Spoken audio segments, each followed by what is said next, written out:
A high school senior survives a freak accident, but suffers from memory loss and traumatic blackouts as her friends start being murdered one by one in Happy Birthday to Me, released May 15th, 1981.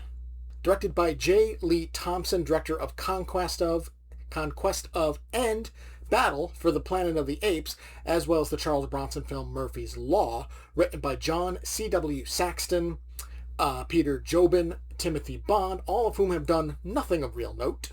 Starring Melissa Sue Anderson, best known as Mary in Little House on the Prairie, Glenn Ford, known for his role as Pa Kent in Superman 78, and Lawrence Dane, best known probably for his role in Scanners. A girl is being strangled in her car, but wait, she's still alive. Cool. So she runs, but before she can escape, she bumps into somebody she knows, who then slits the throat. And that's a good way to start out a slasher. So a bunch of friends, they all meet at this bar, and they're the top 10 of their school, and they're all also apparently like besties. So, and I guess that means they're like the smartest in the school. One of them brings a rat for some reason, which ends up in the beer of a guy whose lodge is being really annoying. And like, I get it. Totally get it. I hate annoying people at the bar. I mean, I don't go to the bar anymore because of that. I'm also getting too old. But it's like, who brings a rat to a bar? Ginny, played by Melissa Sue Anderson, has a strict father, played by Lawrence Dane, or at the very least, he's just overprotective. And I get it, because we later learn of her traumatic injury. But first, it's Bath Time Virginie, which is very 80s. But before we can actually get any nudity, she's scared by her window opening. And I get it, you're a star of Little House on the Prairie. Probably didn't want to get nude. I understand. Back to Ginny's injury, she had some kind of accident and an experimental brain surgery, and she's starting to remember things, but we don't exactly know what this, accident was yet. It's still coming.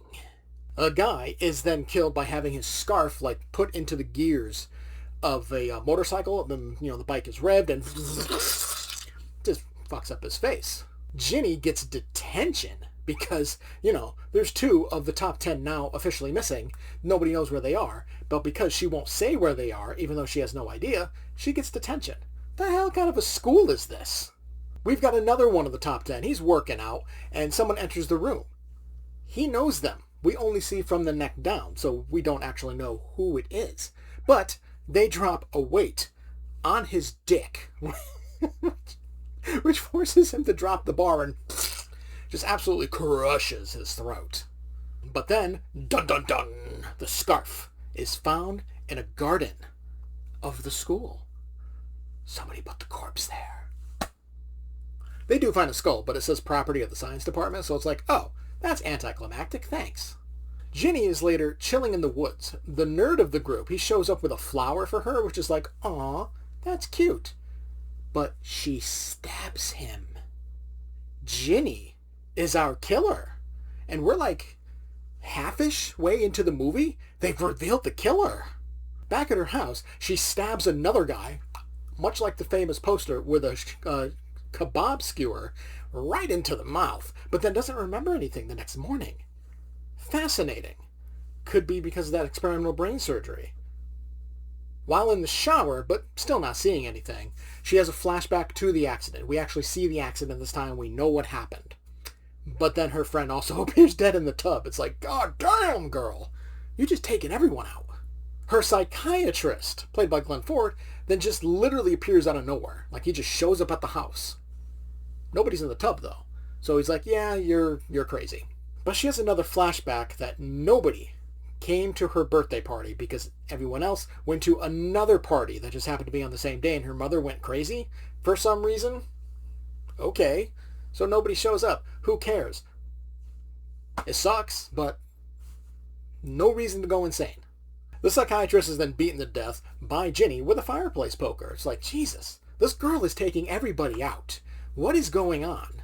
Daddy comes home and he sees the bodies of the top 10 all sitting at this table, dead, and the rotting corpse of his wife. Apparently Ginny killed her mother too. Ginny shows up singing happy birthday to herself, and then eventually, goodbye, Daddy. Whew, this girl, she got some issues, man. But one of them is still alive. And it's Ginny? Interesting. Turns out, Anne, played by Tracy Bergman in her film debut, she's Ginny's half-sister. Ginny's dad screwed Anne's mom, so they're half-sisters.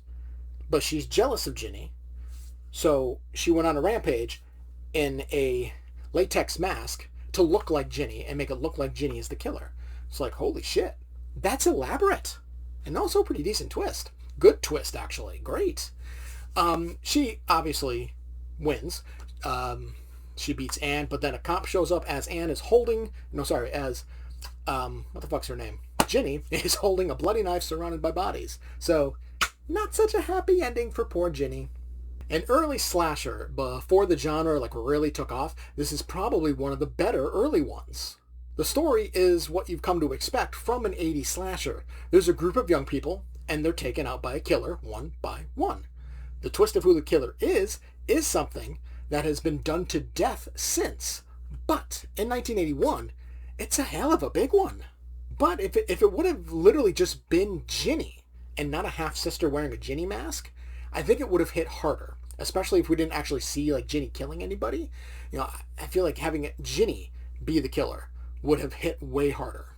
It's still a great twist, though, and I like how they presented it. The acting is all right, with Melissa Sue Anderson being the best of the overall bunch. The directing and the writing, they're all right. But the kills, the practical effects, the twist, Sue Anderson lighting up the screen with her Little House on the Prairie innocence, really highlight an overlooked gem of a slasher.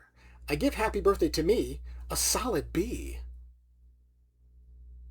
Thank you for watching Fatman Inc Horror.